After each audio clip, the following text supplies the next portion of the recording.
छत्तीसगढ़ के दंतेवाड़ा ज़िले में बहुत लंबे समय के बाद माओवादियों ने एक बड़ी घटना को अंजाम दिया, जिसमें उन्होंने सड़क पर एक बारूदी सुरंग लगा रखी थी और इसे विस्फोट करने के बाद इस घटना में 10 डीआरजी के जवान और एक सिविलियन की मौत हो गई है।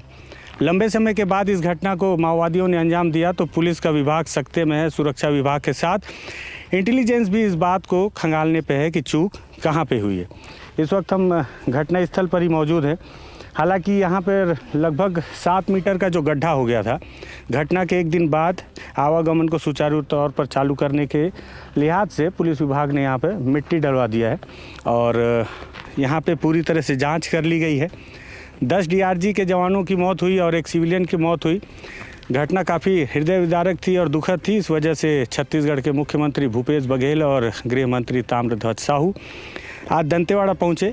इस दौरान उन्होंने दंतेवाड़ा के कारली में सभी जवानों को अंतिम विदाई दी, सलामी दी और साथ ही साथ वही डायलॉग कि ये जो शहादत है वो व्यर्थ नहीं जाने देंगे। हर बार जब राजनेता इस तरह की घटना होती है तो एक ही बयान जारी करता है कि शहादत व्यर्थ नहीं जाएगी, लेकिन एक शहादत है जो ख़त्म होने का नाम नहीं लेती है। घटना कैसे हुई? दरअसल हुआ ये था पूरा मामला कि डीआरजी के जवानों को एक सूचना मिली थी कि अरनपुर के क्षेत्र में किसी इलाके में माओवादियों की एक बड़ी टीम मूवमेंट कर रही है और विश्वस्त सूत्र थे। इस आधार पर लगभग 50 से 60-70 की संख्या रही होगी, क्योंकि जवानों के आंकड़ों का खुलासा नहीं किया जाता।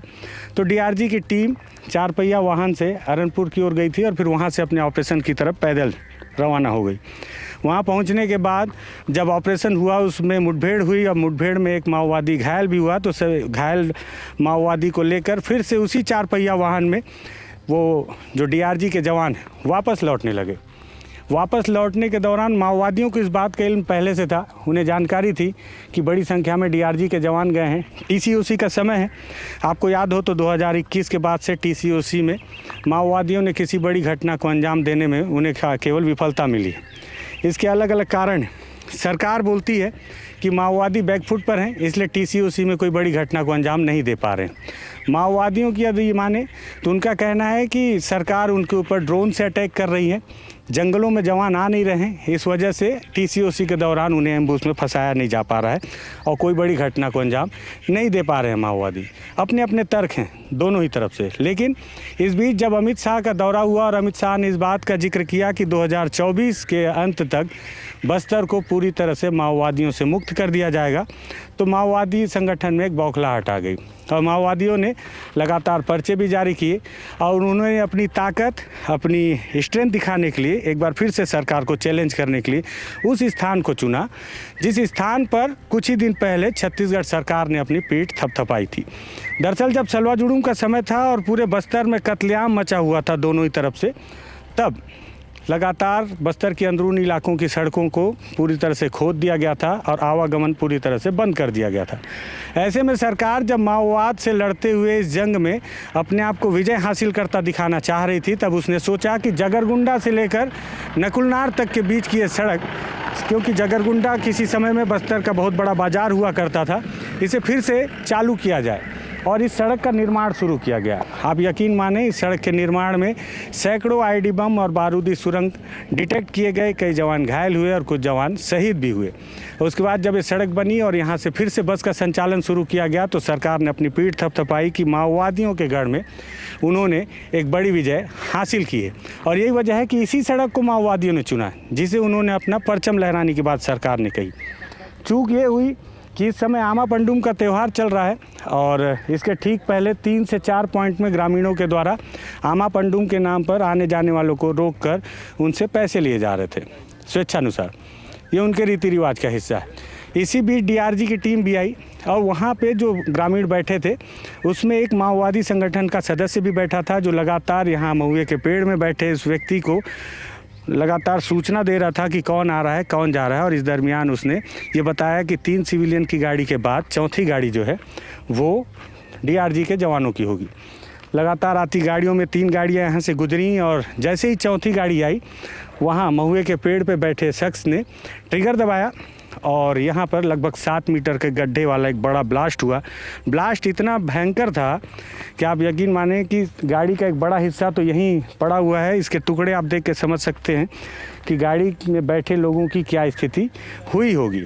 साथ ही साथ इसका इंजन कल जब फोरेंसिक की टीम यहाँ पर आकर जांच कर रही थी तो उसने नापा तो यहाँ से लगभग 97 मीटर की दूरी पर इंजन का हिस्सा और उस गाड़ी पे बैठे जवानों के शव 150 से लेकर पौने 200 मीटर दूर तक वहाँ तक फेंका गए थे।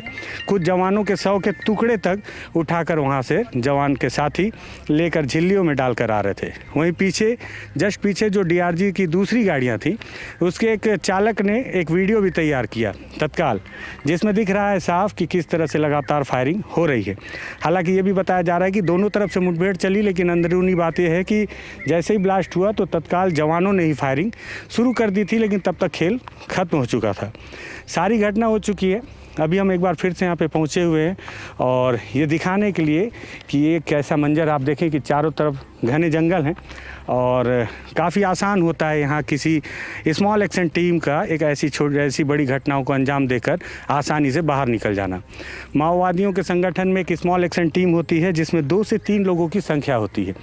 ये ग्रामीण वेशभूषा में होते हैं। इन्हें अगर आप अमूमन देख लेंगे ऐसे ही राह चलते तो पहचान नहीं पाएंगे, जिसका लाभ इन्हें मिलता है। और यही बात है कि ये बहुत आसानी से इस तरह के आईडी बम में ट्रिगर दबाकर जंगलों के बीच से होते हुए गाँव के किनारे भी चले जाएंगे तो पुलिस इन्हें पकड़ नहीं पाती। हालांकि पुलिस के अधिकारियों का कहना है कि इस पर बारीकी से जांच की जा रही है और पुलिस के एक अधिकारी ने यह भी बताया कि कई चूक जवानों से भी हुई। अगर चूक नहीं होती तो शायद इतनी बड़ी घटना को माओवादी अंजाम नहीं दे पाते। ये वीडियो था और ये सारी जानकारी थी और मुझे लगा कि इस जानकारी को आप तक पहुंचाऊं। और दरअसल इस वीडियो को मैंने तैयार किया है यशवंत साहू के कहने पर, जो हमारे भाई हैं, और ये भिलाई टाइम्स के लिए। साथ ही साथ अगर आपको बस्तर से जुड़ी ऐसी घटनाओं को और बस्तर से जुड़ी ऐसी जानकारियों को देखना पसंद हो तो आप भिलाई टाइम्स के साथ साथ बस्तर टॉकीज़ को भी सब्सक्राइब कर सकते हैं। धन्यवाद।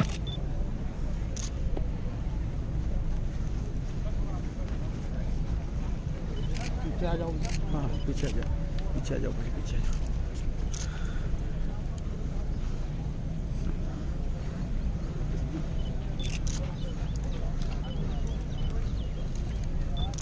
पीछे आ जाओ, पीछे आ जाओ, पीछे आ जाओ, पीछे आ जाओ, पीछे आ जाओ।